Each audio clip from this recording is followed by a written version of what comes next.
태어나서 학교에 가고 졸업을 하고 돈을 벌기 위해 취업을 하고 결혼을 하고 아이를 낳는 수순을 생애주기라고 부릅니다. 생애주기에서 가장 중요한 분기점, 결혼과 출산. 정부가 정책을 세우고 자원을 예산을 투입할 테니까 국민들은 나아라. 국민들의 의식은 이미 바뀌어서 내 생활이 중요해지고 숫자가 중요한 게 아니라 내 생활의 질이 중요해졌는데, 근데 여전히 국가는 인구정책이라는 관점에서 숫자를 관리하겠다. 자원을 투입해서 숫자를 관리하겠다. 이런 이제 접근을 하다 보니까 국민들의 호응을 못 얻고 있는 거죠.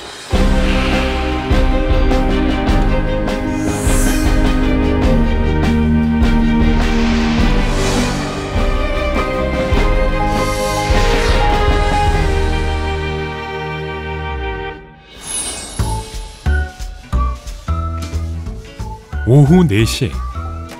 안녕하세요.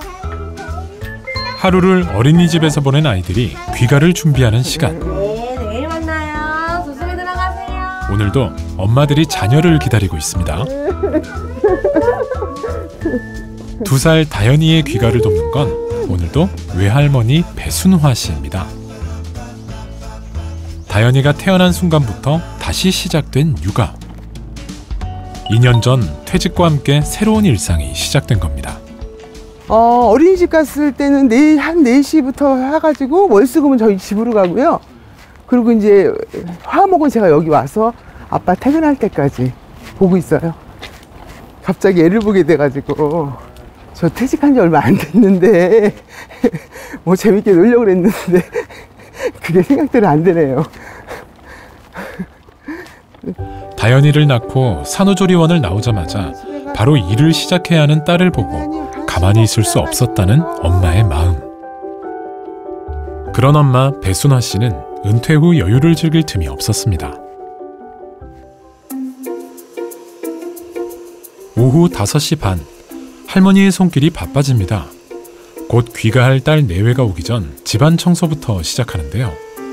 다현이가 그런 할머니를 잘 도와야 할 텐데요. 아유, 우리 다니까 찡찡거리면 어떡하나.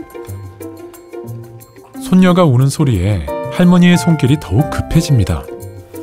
다현이네처럼 우리나라 영유아의 50% 이상이 조부모의 양육을 지원받고 있는 상황. 더 이상 황혼 육아는 남의 이야기가 아닙니다. 할머니하고 놀자.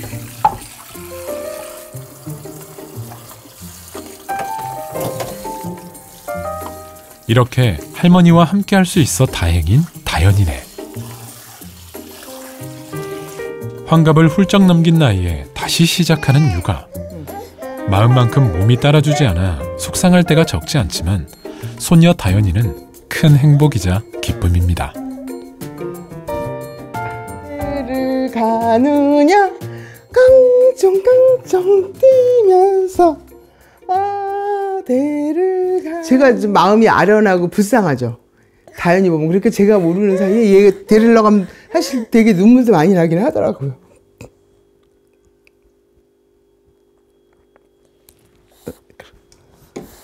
또 딸 보면 불쌍하기도 하고. 네? 그냥 바쁘니까. 얘는 다른 데 다 엄마가 오잖아요.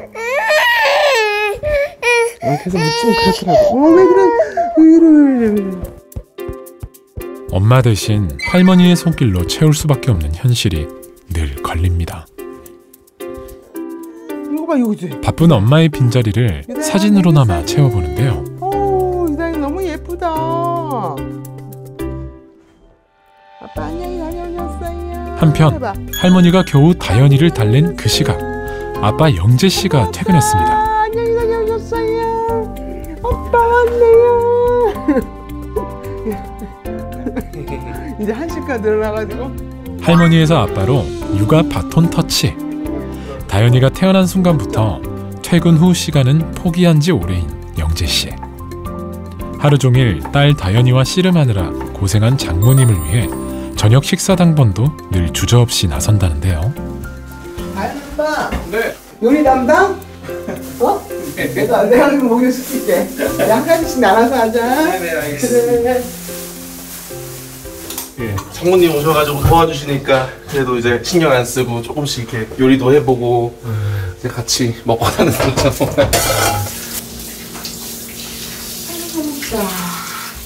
다현이 할머니, 육아 퇴근한 줄 알았더니 마지막 미션이 남아 있었네요.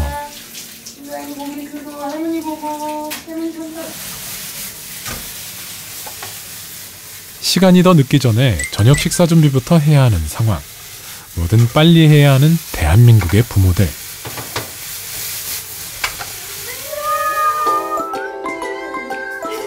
드디어 다현이네 가족이 제일 기다리던 엄마가 왔습니다.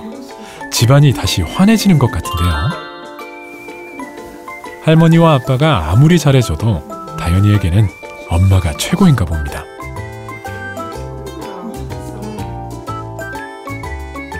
조금 전까지만 해도 우느라 정신없던 다현이는 어디 갔나요?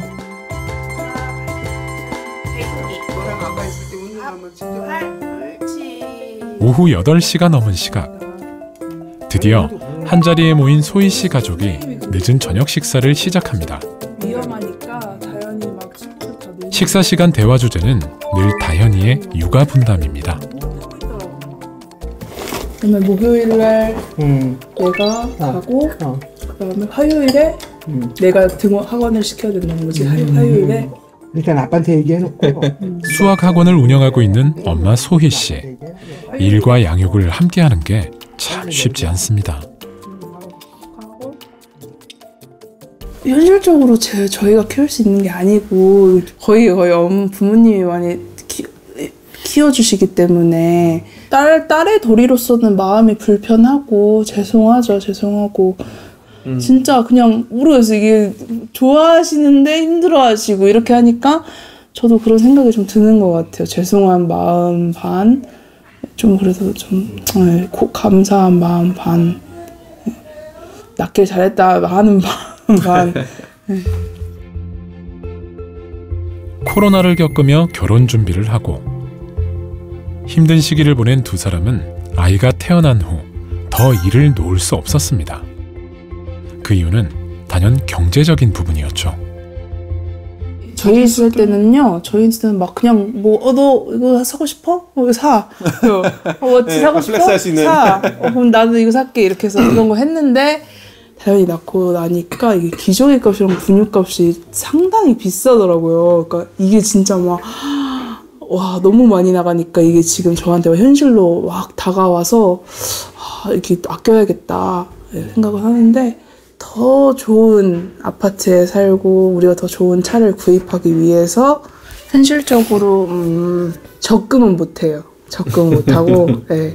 마음 같아서는 그냥 집안일 해. 내가 돈을 많이 벌어올게 라는 마음은 가득한데 회사원은 그러지 못하는 게 대한민국 현실이기 때문에 그거는 또 안쓰럽지만 좀 최전선을 좀 내보내는 느낌인 거죠. 2021년 4,055가구를 대상으로 자녀의 1인당 월평균 양육비용을 조사한 결과 월평균 약 72만 원의 비용을 지출하고 서울 기준 내 집 마련 평균 소요기간은 21년도에 18년으로 최고치를 찍었습니다. 정부에서 노력은 좀 보인 것 같기는 해요.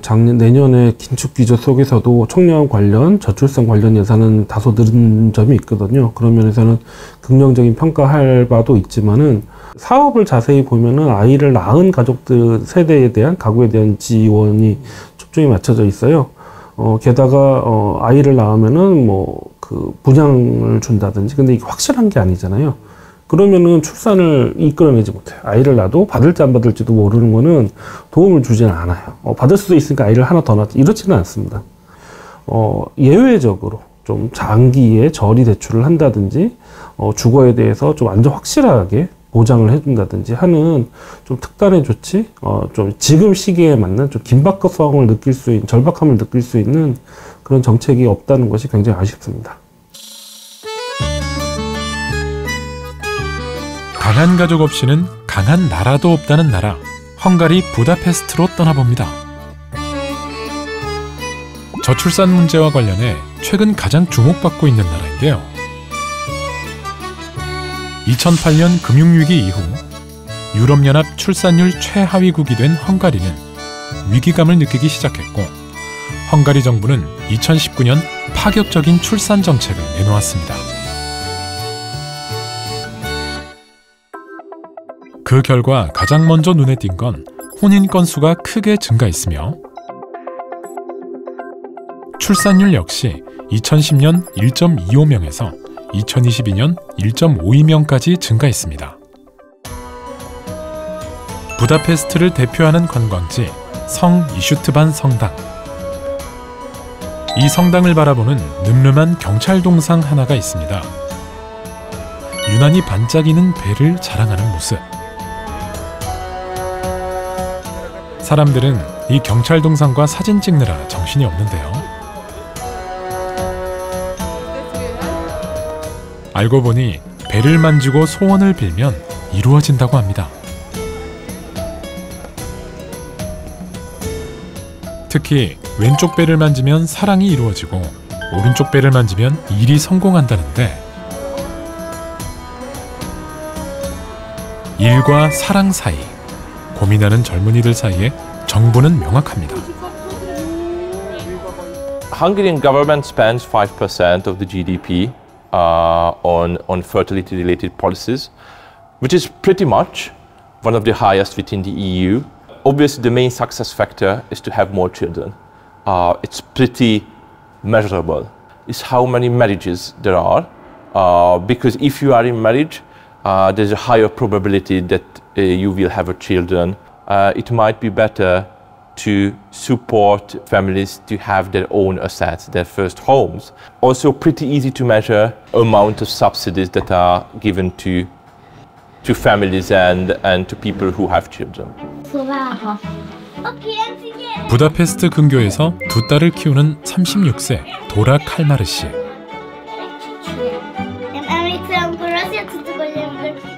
헝가리 역시 부모의 지원금이나 대출 없이는 주택 구입이 힘들다고 하는데요. 도라 칼마르 씨는 정부의 특별한 지원금으로 내 집 마련에 성공했다고 합니다. Hát én ezt egy részét örököltem, illetve egy részét ki kellett fizetni másik tulajdonost, és arra vettünk fel babaváróhitelt is, illetve lakáshitelt is, és úgy tudtuk kifizetni. Tehát ugye a babaváró az egy ilyen szabad felhasználású hitel, az bármire lehet, és akkor így tudtuk kifizetni teljes egészében, meg hát ugye felújításokra költöttük még el.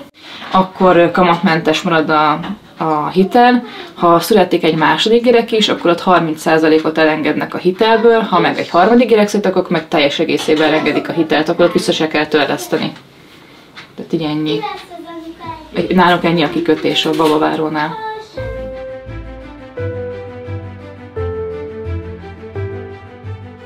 (2015년에) 도입된 헝가리의 가족주택 지원 정책은 자녀의 수에 따라 주택을 구입하거나 수리에 필요한 보조금을 지원해주는 제도로 헝가리의 출산율 증가에 영향을 주고 있습니다. Hát kiindulási alapnak mindenképp jó, akinek meg aki tényleg tudja, hogy hát szeretne mondjuk tényleg 3 gyereket, meg esetleg mondjuk van valami kezdő tőkéjük, nekik teljesen jó, de akinek tényleg így semmilyen nincsen, a kicsi 5, a nagy pedig 7, ő tavaly kezdte az iskolát, most már másodikos, se az óvodába, se az iskolában nem kell tandíjat fizetni, tehát ingyenes az oktatás, most már a tankönyveket is ingyen kapjuk, annyi, hogy az étkezést kell havonta befizetni. Ez olyan, hogy például az óvodában ők reggelit, ebédet, uzsonnát kapnak. Az óvodában még van olyan lehetőség, hogyha nincsen meg valakinek a... 헝가리 출산 정책의 특징은 가족 친화 정책입니다. 가족 주택 보조금 제도와 함께 3세부터 무상으로 시작하는 공교육, 그리고 다양한 육아휴직과 급여 체계인데요. 육아휴직 급여 제도는 여성의 경력 단절을 막기 위해 도입되었으며 매년 더욱더 실용적인 방식으로 나아가고 있습니다. A csoknak, a családi otthonteremtési kedvezménynek az a lényege, hogy aki gyermeket nevel, az egy olyan otthonban tudja ezt tenni, ami számára a leginkább megfelelő, ami kellően nagy és jó ahhoz, hogy gyermeket lehessen benne nevelni. Ezért vezette be a kormányzat a családi otthonteremtési kedvezményt, ami egyrészt egy nagyon kedvezményes hitel lehetőséget nyújt a új családnak a lakás vagy az otthon a ház megvásárlásához, illetve korábban volt egy visszanemtérítendő állami támogatás is, amelynek a segítségével ugyancsak saját otthont tudtak vásárolni a gyermeket nevelő családok.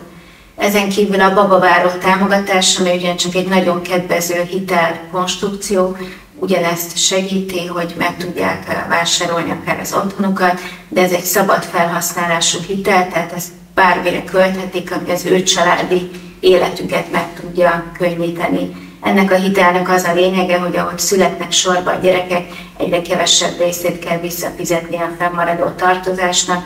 Amikor egy családban már a harmadik gyermek megszületik, akkor már ez a hitel ez egy támogatássá válik, és már nem is kell a maradék fennmaradó összeget visszafizetni.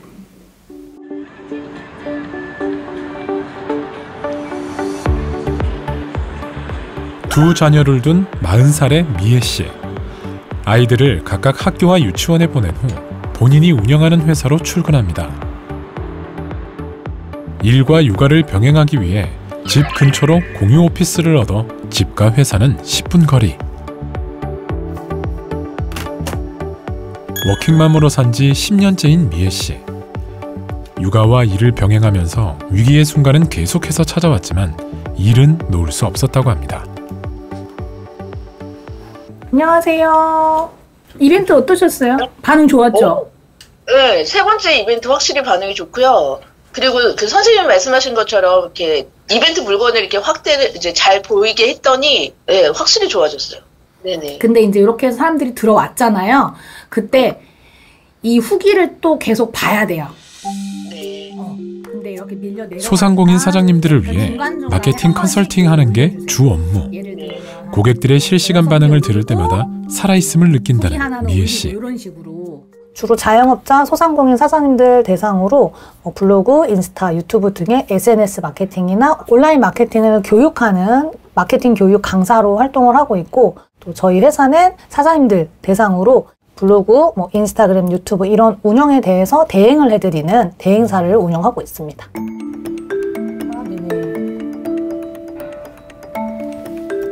둘째를 낳고 5년간 경력 단절이 된 채로 육아만 하다가 일을 다시 하기로 다짐했고 마케팅 강사 일을 병행하며 회사 운영을 이어가고 있습니다.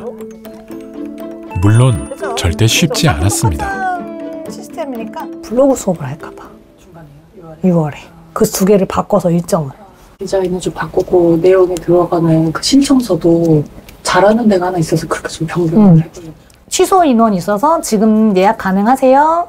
펌이나 아니면 아이를 맡길 곳이 없어서 고객에게 양해를 구하고 아이와 함께 미팅에 들어간 날도 있었다고 합니다. 이렇게 해서 지인분들 좀 찍으라고. 두 아이를 키우는 프리랜서이자 회사를 운영하는 엄마는 시간 관리가 생명. 거의 매일 새벽 5시에 일과를 시작합니다. 그치? 정화가 나와서 모델로 이렇게 누구 미팅을 좀 해야 된다거나 또 급작스럽게 일들이 이렇게 생겼을 때 아이가 있다 보니까 계속 빨리빨리 일 처리를 할 수가 없겠더라고요. 그래서 운영하던 이제 대행사는 좀 축소를 하는 게 낫겠다. 근데 그런 생각을 하던 찰나에 이제 둘째를 임신하면서 둘째 낳고 나서는 정말 일하기 힘들겠다. 그래서 회사는 좀 많이 축소를 하고 나중에 이제 강의를 할 수 있으면 그때 강의를 해야겠다. 이렇게 생각하면서 회사를 거의 다 이제 축소를 했던 것 같아요. 근데 진원아, 너 애벌레 본 적 있어? 퇴근을 서두른 미애 씨가 학원을 다녀온 두 아이를 직접 데리고 귀가합니다.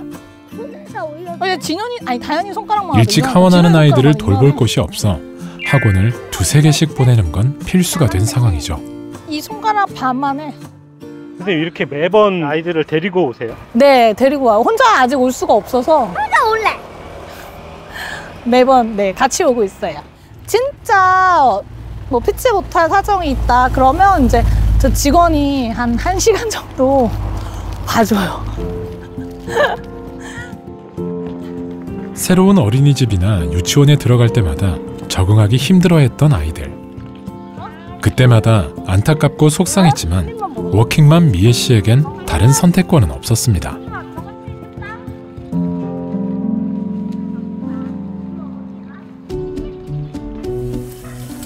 퇴근 후 미애 씨의 하루는 밀린 집안일과 함께 다시 시작됩니다.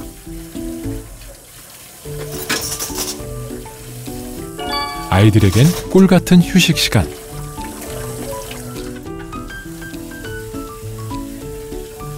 바쁜 엄마의 마음은 알 리가 없는 아이들은 TV 삼매경입니다.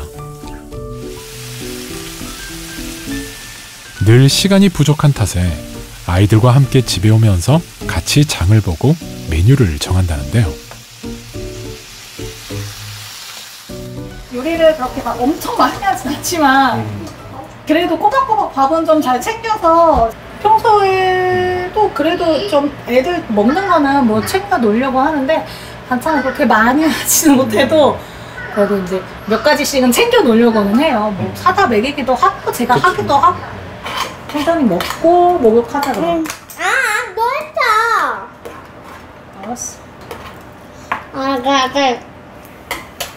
아기. 일하는 엄마의 숙명.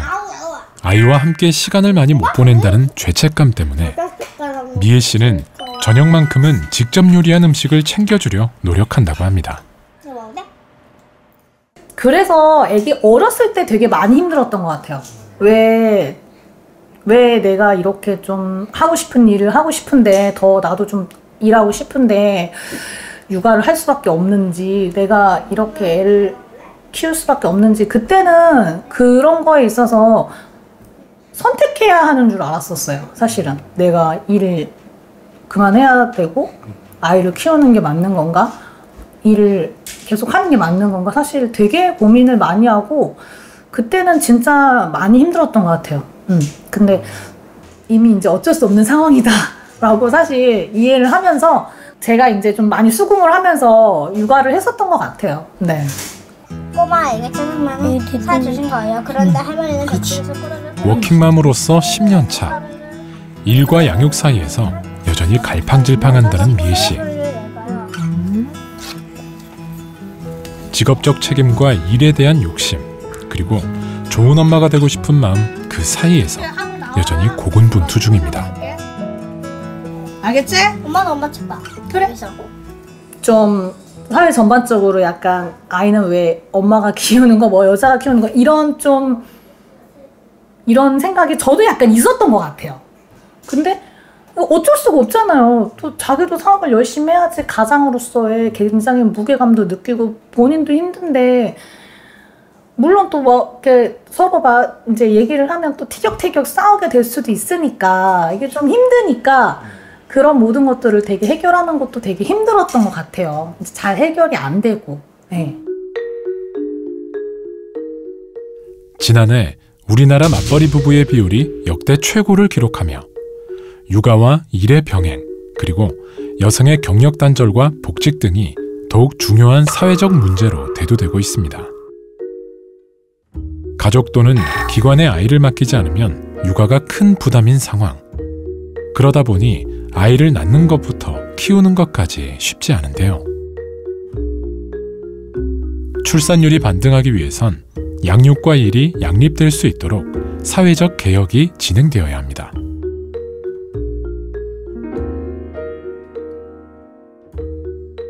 혹시 남편이 육아휴직을 쓰세요?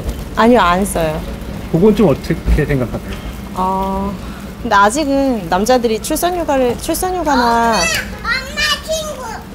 육아휴직을 쓰기가 조금 어려운 게 좀 많은 것 같아요. 남편이 만약에 육아휴직을 쓰면은 직장에서 처음이라고 하더라고요. 그래서 아직 쓸 생각은 없어요. 불공평하다고 생각하죠. 당연히 이제 아무래도 이제 여자가 더 오래 이제 임신 출산 겪으면서 오랜 기간 이제 경력 단절이 생기니까 네. 남자에 비해서는 아무래도 희생하는 부분이 많죠. 너무 좋은데 이제 정책이라든지 법이 잘 돼 있긴 한데 실질적으로는 남자분들이 쓰기 어려운 건 알고 있어요. 이제 특히 회사 다니시는 분들은 여자들보단 남자들이 아무래도 지금까지 사회적 분위기가 쓰기 어렵게 되어 있었기 때문에 힘든 건 안 돼. 그래도 요즘에 많이 늘었다고는 하더라고요. 부부의 육아 부담을 덜기 위해 육아휴직이라는 사회적 제도가 마련됐지만 남성 육아휴직자 비율은 전체의 절반에도 못 미칩니다. 한 통계에 따르면 우리나라 남성 육아휴직자 비율은 회사 규모가 작을수록 더욱 줄어든다고 조사 결과 나타났습니다. 이제 문제는 그것이 모든 가족들, 모든 기업, 모든 근로자들에게 가고 있지 않다는 거예요. 제도의 확장이 중요한 게 아니라 왜 못하는 분들을, 예를 들면 중소기업에 있는 사람들, 비정규직들, 플랫폼 노동자들, 생산직 근로자들은 어떻게 포함시키지? 이런 문제들에 대해서 고민을 해야 되고, 이 문제에 대해서 이 혜택이라는 개념이 아니라 우리 사회의 발전이라는 개념에서 여기에 재원을 어떻게 써야 될지, 그리고 어떻게 양보를 하고 서로가 이걸 해야 이렇게 나눌 수 있지라는 문제로 확단이 돼야 돼요. 유럽의 엔진 독일. 이곳에서는 최근 저출산 문제에 대해 새로운 전환점을 맞고 있다고 합니다. 이곳에서 그 단초를 찾을 수 있을까요? 과거 우리나라와 비슷한 출산율을 보였던 독일은 1990년대 1.2명에서 2021년 1.58명으로 매년 꾸준히 상승하고 있습니다. 전 세계가 출산율을 올리기 위해 많은 노력을 하는 와중에 독일의 육아 정책은 성공적이라는 평가를 받고 있습니다. 독일의 육아 정책, 무엇이 다를까요? In Deutschland gibt es keine Demografiepolitik im eigentlichen Sinne. Man hat da gewisse Vorbehalte in Deutschland gegenüber, weil Demografiepolitik auch immer das Leben der Individuen stark beeinflusst. Das ist mit der Freiheit unserer Gesellschaft nicht vereinbar. Und außerdem hat man ja auch erkannt, wenn wir die Geburtenraten plötzlich steigern, wann würde das eine Auswirkung haben für die Sozialsysteme, für den Arbeitsmarkt? Ja, in 20 Jahren, in 30 Jahren, das ist sehr, sehr langfristig. Das heißt, der Fokus ist weniger auf der Geburtenrate an sich, sondern er ist dahingehend, wie wir den aktuellen demografischen Wandel so gut wie möglich bewältigen. Das heißt, es gibt Maßnahmen für Familien, durchaus auch, dass sie vielleicht mehr Kinder bekommen, aber es zielt eher ab auf so eine Art von Vereinbarkeit von Kind und Karriere für Frauen, dass Frauen, die vielleicht vormals sich um die Kinder gekümmert haben, sagen, ich gehe arbeiten, ich habe auch die Möglichkeit, durch Kindergartenplätze, durch gute Schulen arbeiten zu gehen. Man fokussiert aber auch auf so Dinge wie bessere Integration von Migranten aus dem Ausland, qualifizierten Migranten im Ausland, um die Arbeitskraft zu erhalten. 파테마 자데기 씨는 2살짜리 딸과 8개월 된 아들을 키우고 있는 두 아이의 엄마입니다. 둘째 아이 출산과 함께 4년간 다니던 직장을 그만뒀다고 하는데요. 하지만 어느 때보다 행복하다는 그녀. 그 비결이 궁금합니다.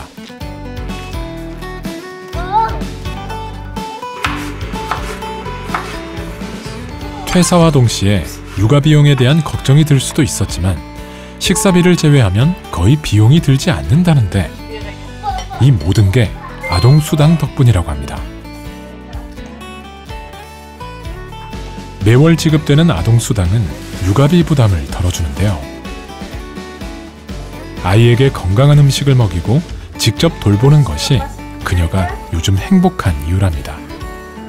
Ich koche Reis mit Salat und etwas doch. Es ist unterschiedlich. Entweder so ein bisschen Hühnchen damit, weil Berke sehr viel Reis mag und es ist halt sehr gängig bei uns. Das habe ich ein bisschen vorbereitet und ja, geht's los. So, ein Stück Paprika. 덕분에 맞벌이를 하던 때보다 아이에게도 집중할 수 있는 지금. 육아가 마냥 힘들지만은 않은 거죠. Jetzt vom gesundheitlich oder eher, also ich muss dabei immer gucken, weil zum Glück ist das eine offene Küche. Ich kann ja halt immer den Blick behalten, aber ich werde halt sehr oft unterbrochen. Also ich muss halt manchmal den Herd ausmachen, dahin gehen, weil die halt, weiß ich nicht, so richtig schreien. Und dann mache ich weiter. Manchmal dauert einmal eine halbe Stunde Kochzeit 3 Stunden. Weil ich muss halt ab und zu mal immer ausmachen, hingehen und dann nochmal kommen. 아이를 낳고 다니던 직장을 그만둔 파테마 씨. 하지만 새로운 도전을 시작했다고 합니다. 바로 대학 공부인데요. 육아와 학업의 병행이 가능한 건 아이가 대학교 갈 때까지 나오는 아동수당을 포함해 출산휴가와 부모휴직 등의 정책 덕분입니다. Und zu dem Zeitpunkt, wo ich noch schwanger war, war schon das geregelt, dass wir gesagt haben, okay, jetzt ist jetzt Zeit, dass ich da aufhöre, weil ich jetzt als zweifache Mutter nicht wirklich arbeiten kann. In dem Sinne, lieber studiere ich, die Zeit investiere ich auf was Neues, war unser Ziel, also das Ziel unserer Familie mit meinem Mann, dass ich diesen Weg, diesen akademischen Weg absolviere, damit ich eine bessere Position in der Gesellschaft bekomme. Durch zum Beispiel Lehrer ist ja in Deutschland sehr gut angesehen, hat gute Gehalt, hat sehr gute Arbeitszeiten und ich bin ja halt mit Kindern zusammen. Ich kann ja halt gleichzeitig pädagogisch was lernen und dabei meine Kinder auch nochmal beibringen und nicht so weit weg von Kindesleben sein.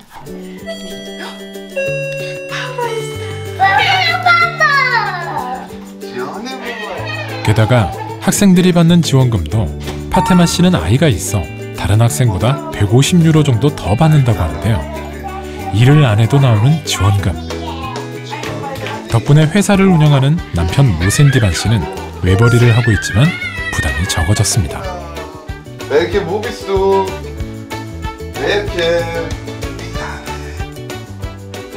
독일은 학생에게 우리 돈으로 최대 137만 원 정도를 매달 생활비로 지원하는데 14세 미만 아동을 기를 경우 추가로 약 23만 원씩 더 보태줍니다.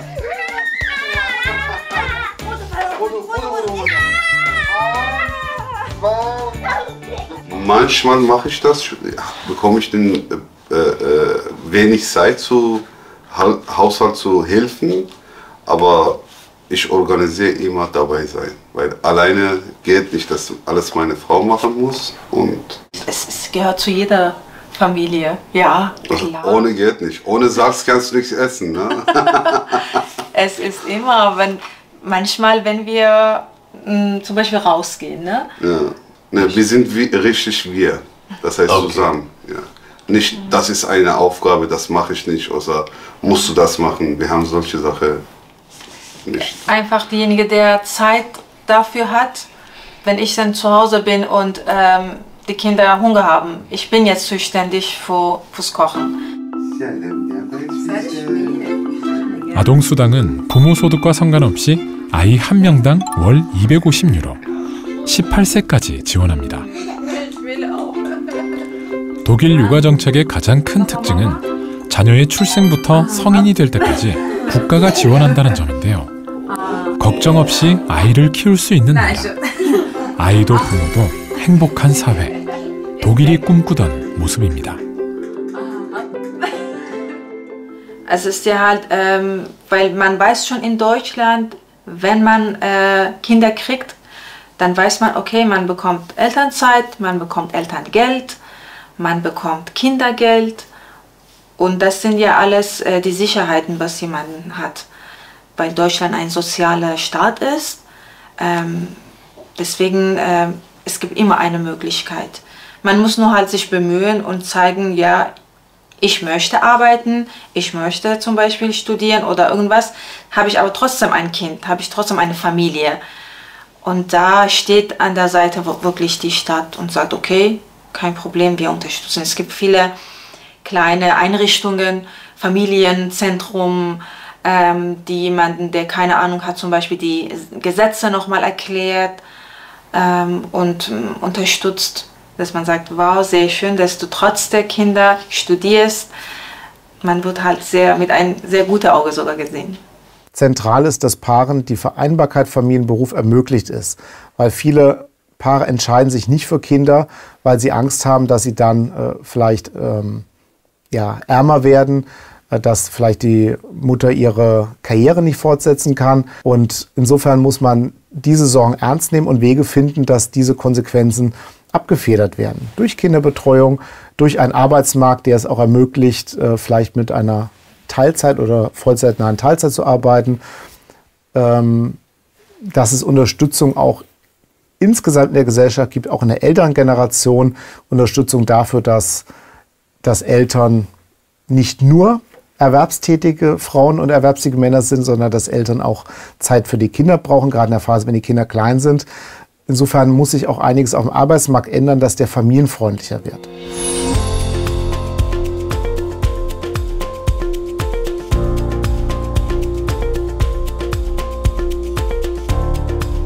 인천광역시 연수구의 한 중소기업. 1999년 설립된 이후 26년째 환경 관련 엔지니어링 사업을 전문으로 하는 이 회사에서는 특별한 수식어가 있다고 합니다. 바로 가족 친화 기업인데요. 여직원들의 퇴사율을 줄이고 경력 단절을 막기 위해 다양한 방법을 시도했다고 합니다. 그 결과 2013년부터 올해까지 가족 친화 기업으로 4번이나 선정되었다고 합니다.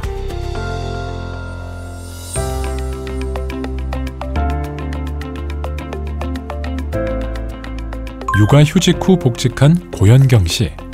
아이를 낳으면서 가장 큰 고민은 경력 단절과 복직이었다고 합니다. 아무래도 다시 복직을 할 수 있을까라는 생각도 있고, 복직을 하게 돼도 그러면 이제 둘째 생각은 접어야 되나라는 생각도 있고 많이 복잡했는데, 여성뿐만 아니라 여기는 이제 뭐 퇴직하신 분들도 많이 오시는 것 같고, 나이가 계신 분들도 많이 채용을 많이 해주시는 거 보고 좀 편견 없이 채용을 해주시는 것 같다는 생각이 들었어요. 출산, 육아휴직부터 주 4일째 근무, 육아기 단축 근무, 사택 지원 등 직원들의 육아 부담을 덜기 위해 다양한 사내법을 도입한 이 회사. 중소기업으로서는 쉽지 않은 결정이었을 텐데요. 실질적으로 우리나라 중소기업 대부분이 인재가 기술자들이 어느 정도 일을 잘 하게 됐을 때 경력도 쌓이고 막 이랬을 때 대기업한테 많이 좀 뺏기잖아요, 사실상. 예, 그러면서 우리도 직원들이 회사를 약간 과거 생각일 수도 있는데 평생 직장 어떤 그런 개념을 좀 갖게 해주자. 관련된 내용이 있어요. 우리나라 근로시간은 경제협력개발기구, 즉 OECD 가입 국가 중 상위에 들 정도로 많은 시간을 직장에서 보내고 있습니다. 그렇다 보니 회사의 역할이 개인에게 큰 영향을 끼치는데요. 직원들의 복지 부분을 신경을 많이 써야지 결국에는 되지 않을까 좀 싶습니다. 지금은 외벌이는 안 된다고 그러잖아요. 같이 이제 벌어서 살아야 되는 사회가 됐는데, 그 직원들이 애들을 키울 수 있는 여건이 되려면 결국에는 돈과 시간이 아닌가, 이렇게 저는 그렇게 생각하고 있습니다. 저녁에? 이 회사에서 시행하는 또 다른 복지, 바로 사택 지원입니다. 사내부 부인 백지은 씨와 홍주영 씨에게 회사의 사택 지원은 결혼을 결심하게 된 이유 중 하나라고 합니다.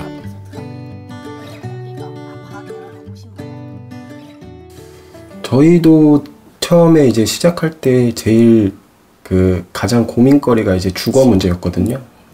이제 처음서부터 저희가 사택을 지원받았던 건 아니고요.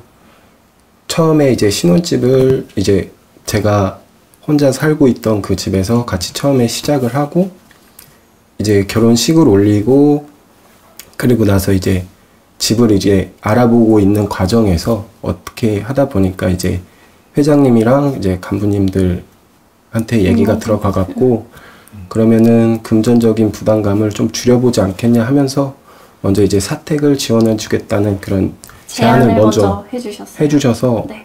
저희는 정말 감사했죠. 네. 사내 커플로 만나 결혼을 결심했지만 여느 신혼부부처럼 주거가 큰 고민이었던 두 사람에게 회사의 사택 지원은 구세주와 같았다고 합니다. 대략 한 70에서 100 정도? 30%?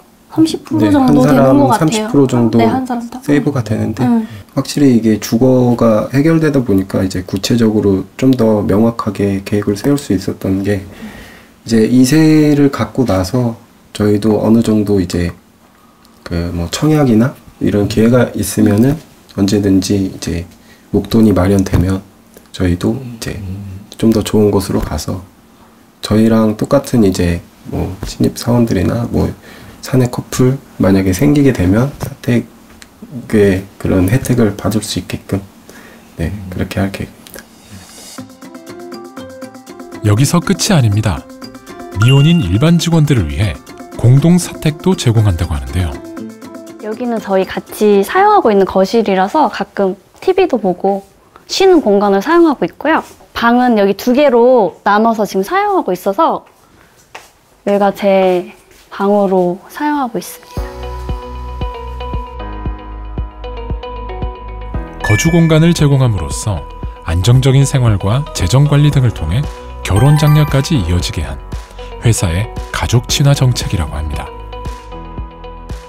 보통 이런 데 관리비가 진짜 좀 많이 나오더라고요. 많을 때는 진짜 40만, 50만 넘게 나오는데 그런 부분을 저가 비용을 안 내고 혜택을 누릴 수 있으니까 그런 쪽으로 생각하면 비용을 아낄 수 있어서 좋은 것 같고 이 거리도 회사랑 가까워져서 충분히 걸어서 갈 수도 있어가지고 날씨 좋을 때는 한 걸어서 가면 20분 정도 거니까 교통비도 줄 수 있어가지고 여러 가지로 비용을 절약할 수 있어서 좋은 것 같아요. 여태까지 저출산 정책이 비용의 문제로만 바라봤어요. 지원을 해주면 어쨌거나 총 비용이 줄어들면 늘어날 것이다. 안 늘어났어요. 그러면서 바라본 게 구조의 문제구나. 일자리 문제, 주거 문제, 사교육비 문제, 아니면 여성 차별의 직장에서의 경력 단절의 문제 이런 문제라고 바라봤는데 지금 더 떨어지면서 자세히 들여다보니까 근본적인 문제를 한번 봐야 돼요. 그거의 핵심이 저는 가족의 행복감이라고 생각을 해요.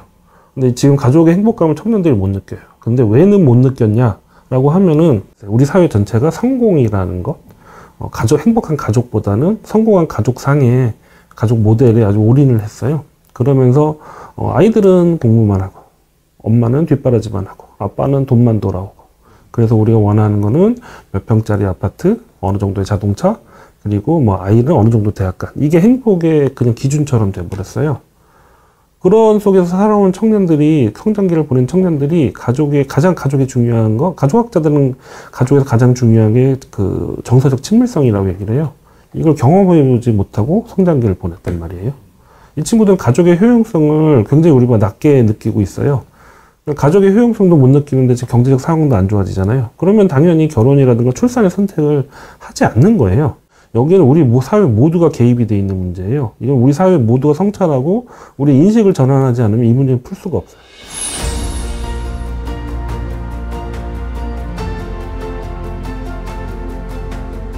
모든 아이들은 소중합니다.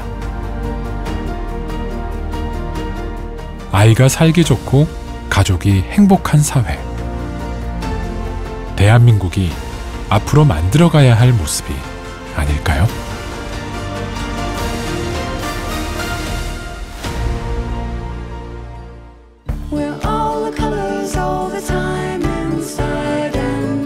Life's a page you've got to fill up both sides. We're all the colors all the time, inside and out. Life's a page you've got to fill up both sides. Look around you, there's a world